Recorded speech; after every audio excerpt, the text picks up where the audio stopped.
सहसा आपण बघितलं तर एखादी कारवाई करण्यासाठी सांगितलं जातं, नाहीतर बेल मागावी लागते आणि बेल देत असताना आपल्याला 2 लाख रुपयाचा पैशाचा बॉन्ड हा द्यावा लागतो। पण कदाचित बॅकग्राऊंड बघून अनेक वेळा ईडीला आम्ही सहकार्य केलेलं आहे आणि कुठेही चुकीचं बॅकग्राऊंड नसल्यामुळे मी कोर्टाचे आभार व्यक्त करतो। ह्या सगळ्या गोष्टी बघून एका साध्या कागदावर फक्त तिथं लिहून द्यायचं आहे की उद्या मी जर कोर्टात आलो नाही तर 25,000 रुपये तिथं भरावे लागतील। मग कुठं ना कुठं तरी कोर्टाचा सुद्धा बॅकग्राऊंड चेक असतो, त्याचा अभ्यास ते तिथं करत असतात आणि आम्ही कोर्टाला जेव्हा लागेल तेव्हा तिथं सहकार्य करायला तिथं तयार आहोत। त्यामुळे म्हणूनच आम्ही म्हणतो आमचा ईडीवर विश्वास नाही पण आमचा न्यायव्यवस्थेवर विश्वास आहे। आणि आजच आपण बघितलं, तसं बघितलं तर आजच कुठं ना कुठंतरी कोर्टाकडनं आपल्याला एक शिथिलता तिथं बघायला मिळाली। पण याच्यापुढे आम्ही प्रामाणिकपणे ही केस लढणार आणि जिंकणार सुद्धा। काय कारण असं शिथिलता देण्यामागे तुम्हाला काय वाटतं? कारण थेट आता ऑक्टोबरची तारीख दिली नाही, याच्यामध्ये आपण जर बघितलं तर जी काय चार्जशीट आहे ती चार्जशीट आम्ही स्वीकारत नाही, आम्ही त्याचा विरोध करतो कारण चार्जशीटच चुकीची आहे। इतर लोकांकडे आपण जर बघितलं तर तिथं बेल मागितला जातो, आम्ही कुठेही बेल मागितला नाही कारण आम्ही कुठेही चुकलो नाही आणि चार्जशीट आम्ही स्वीकारत नाही। आणि मग चार्जशीटलाच तिथं आम्ही जर विरोध करत असू तर कदाचित त्याच्यात तथ्य हे कोर्टाला वाटलं असावं। चार्जशीटमध्ये सुद्धा अनेक चुका ह्या ईडीकडनं झालेल्या आहेत आणि ह्या सगळ्या गोष्टी बघून कोर्टाच्या मनामध्ये सुद्धा असेल की जे काय झाले ते कदाचित चुकीचं झालंय, पण याच्यावर हिअरिंग होणार, याच्यावर चर्चा होणार। आता ती सेशन कोर्टमध्ये करायची का ती हायकोर्टमध्ये करायची हे आपल्याला बघावं लागेल। कारण जसं इथं हिअरिंग चालू आहे तसंच दुसरं हिअरिंग हे PMLA कोर्ट जे अपिलेट ट्रिब्युनल आहे तिथं सुद्धा चालली आहे, ती सुद्धा ऑक्टोबर महिन्याचीच तारीख आहे।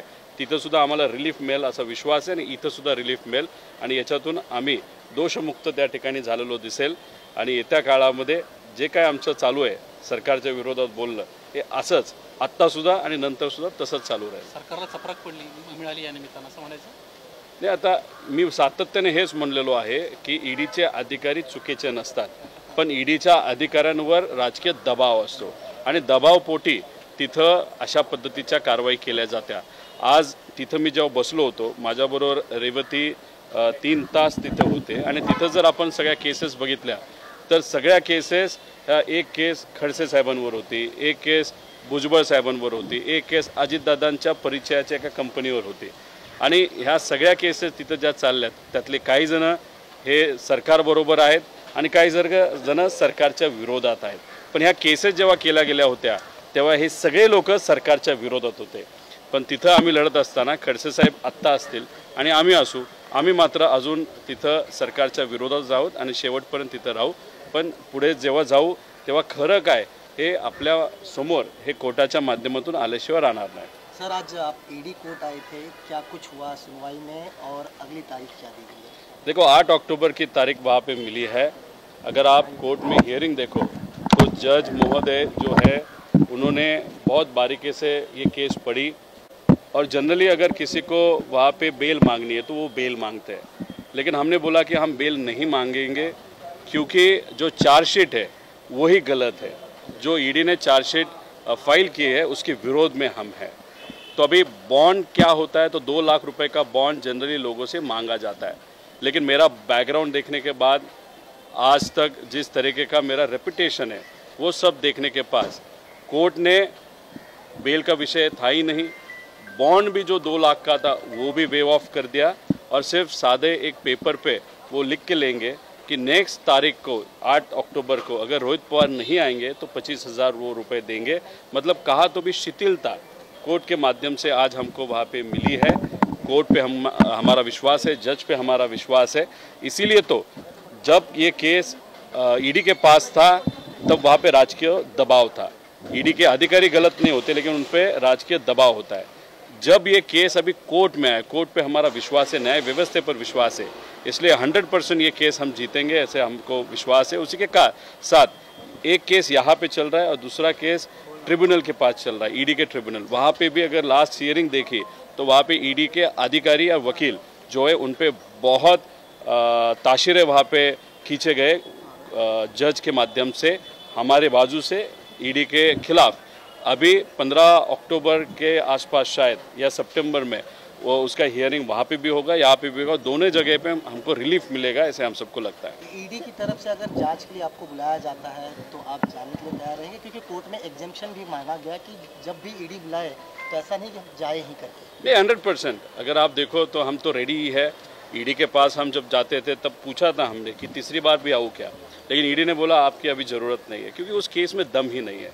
अगर आज आप वहाँ बैठे थे, मतलब यहाँ पे रेवती मेरी सिस्टर यहाँ पे मेरे साथ है, वहाँ पे भी 3 घंटा हियरिंग में वो थी। वहाँ पे अगर देखो तो वहाँ पे खड़से साहब पे केस का हियरिंग हो रहा था, भुजबल साहब के केस का हियरिंग हो रहा था, अजीत दादा के केस का था। एक तो हियरिंग ऐसे था कि जो महत्वपूर्ण FIR है, जिस केस के कारण, मतलब मैं उस FIR में नहीं हूँ, मेरा नाम कहाँ पे भी नहीं है। 75 पॉलिटिकल लोगों का नाम है, जिसमें दादा है, मुशर्रफ साहब है। वो केस का भी इंटरवेंशन ये जो ईडी है वो वहाँ पे मांग रहे थे, वो भी इंटरवेंशन न करने के बाद वहाँ पे कोर्ट के माध्यम से कही गई। तो ये जो सब केसेस अगर देखो, बहुत सारे केसेस है विरोधी पक्ष के नेताओं पे है, और उसमें से बहुत सारे जो विरोधी पक्ष नेता है अभी बीजेपी के साथ है। सिर्फ मैं और थोड़े चुने मुने लोग जो है आज सरकार के खिलाफ में वहाँ पे लड़ रहे हैं। सर, राज्याचे एक मंत्री नितेश राणे पुन्हा एकदा त्यांनी वादग्रस्त विधान केलं आहे। वराह उत्सव साजरा करण्यासाठी त्यांनी मुख्यमंत्र्यांना पत्र दिले आहे। मात्र जर आमच्या सणांच्या आणि आमच्या धर्माच्या विरोधात जाल तर आम्ही दाखवून देऊ अशा प्रकारचा इशारा त्यांनी दिला आहे। कसला आमच्या सणांच्या वराह विष्णूचा अवतार मानलं जातं, त्यासाठी वराह उत्सव साजरा केला पाहिजे असं पत्र लिहिलंय त्यांनी। अजून एक उत्सव साजरा केला पाहिजे हिंदू धर्मासाठी अशी त्यांची मागणी आहे, आणि आमच्या विरोधात कोणी जाऊ नका, नाहीतर आम्ही काय होते दाखवून देऊ असा इशारा त्यांनी दिला आहे। नाही, मला म्हणजे खरं तर या विषयामध्ये एवढं ज्ञान नाही आहे, पण कदाचित ते मंत्री कुठल्या विभागाचे आहेत तर ते मंत्री आहेत आपले कोळी बांधव, मत्स्य आणि त्या विषयामध्ये। आता कोळंबीचं काय होणार आहे अमेरिकेला, आपल्याला 50% तिथं जर ड्युटी लावली त्याच्यावर थोडंसं बोलावं। आज डिझेलचा परतावा वेळेवर आमच्या कोळी बांधवांना तिथं मिळत नाही, त्याच्याचबरोबर मत्स्य म्हणजे मासे जे पकडले जातात त्याचं प्रमाण मोठ्या प्रमाणे घटत चाललेलं आहे। त्याच्या बाबतीत तुम्ही काय करणार, म्हणजे पद तुम्हाला कशासाठी दिले त्याच्याबद्दल एक शब्द हे काढत नाही, नको ते विषयामध्ये असतात। झालं असे, नितेश भाऊंची चुकत नाही, ते ज्या नेत्याचं ऐकतात ना कधी त्या त्याचं चुकतं। ते नेते काय करतात, बहुजन समाजाचे असे सर्व लोक आसपास ठेवलेले आहेत जे त्यांना बोलता येत नाही, ते या नेत्यांच्या माध्यमातून बोलतात। सकाळी फोन आला असावा नितेश भाऊंना, आज हे वक्तव्य कर, आणि त्या पद्धतीने त्यांनी आदेश हा त्यांच्या नेत्यांचा पाळला आणि वक्तव्य देऊन टाकलं। त्याच्या बातम्या झाल्यात। काय होतं की नितेश भाऊ जेव्हा बोलतात तेव्हा थोडे दिवस बातम्या होतात, नंतर बातम्या संपतात, कारण का त्यांच्या विभागाच्या अंतर्गत ते काहीच चांगलं करत नाही, त्याच्या बातम्या जमत नाहीत, होत पण नाहीत। म्हणून असं काहीतरी वेगळं विधान करायचं, बातम्या होतात, त्यात मीडियाही खुश, नितेश भाऊ पण खुश, आणि नेत्याचं ऐकलं म्हणून नेताही खुश, अशी नितेश भाऊ आणि सर्व या नेत्यांची आजची परिस्थिती आहे। बाळासाहेब थोरातांवर ज्या पद्धतीने वक्तव्य झालं त्यानंतर एक भव्य मोर्चा आज संगमनेरमध्ये काढण्यात आलेला आहे। बाळासाहेब थोरातांना देखील अशा पद्धतीच्या जे धमक्या त्या खपून घेणार नाही असं म्हटलेलं आहे। एक तर आपण समजून घेतलं पाहिजे की गोडसेंबद्दल सकारात्मक जर एखादा व्यक्ती बोलत असेल म्हणजे कुठेतरी मारामारी, खून याचं समर्थन केलं जातं।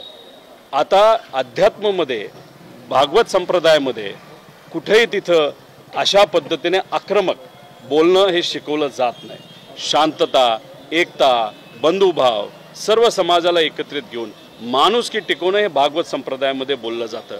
पण आता काय झालंय की भागवत संप्रदायामध्ये सुद्धा, वारकरी संप्रदायामध्ये जे खरे वारकरी आहेत ते प्रामाणिक आहेत, ते विचाराला पक्के आहेत, त्यांच्यामुळेच महाराष्ट्र आज एक संघ आहे। पण काही RSSच्या विचाराचे, BJPच्या विचाराचे काही स्वघोषित महाराज या विषयामध्ये आता लक्ष घालायला लागलेले आहेत, आणि मग असे काहीतरी वक्तव्य ते करतात। अशा पद्धतीने भागवत संप्रदायामध्ये आणि वारकरी संप्रदायामध्ये तुम्ही जर द्वेषाचं काही बोलत असाल, आक्रमक काहीतरी बोलत असाल, ते स्वीकारलं जात नाही। याच्याबद्दल आपण जर बघितलं तर अनेक वारकरी संप्रदायाच्या मान्यवरांनी त्या वक्तव्याचा तिथं निषेध केलेला आहे। त्यामुळे जे थोरात साहेब आहेत त्यांच्याबरोबर आम्ही आहोत, आणि अशा पद्धतीने भागवत संप्रदाय आणि वारकरी संप्रदायामध्ये अतिक्रमण काही चुकीच्या विचाराचे लोक, नाही तर प्रतिगामी विचाराचे लोक जर करत असतील तर त्यांच्या विरोधात आत्ताच्या आत्तात पावलं हे वारकरी संप्रदायाच्या इतर मान्यवरांनी घेतले पाहिजे असं आमचं सगळ्यांचं म्हणणं आहे। Thank you sir.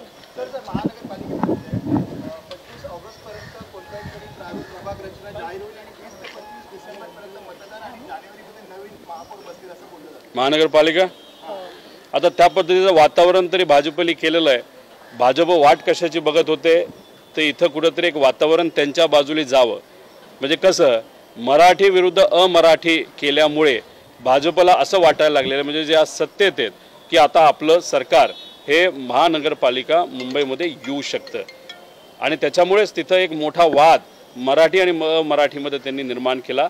त्याच्याचबरोबर अजून एक दुसरा वाद हा व्हेजिटेरियन विरुद्ध नॉन व्हेजिटेरियन हा एक वाद आणला.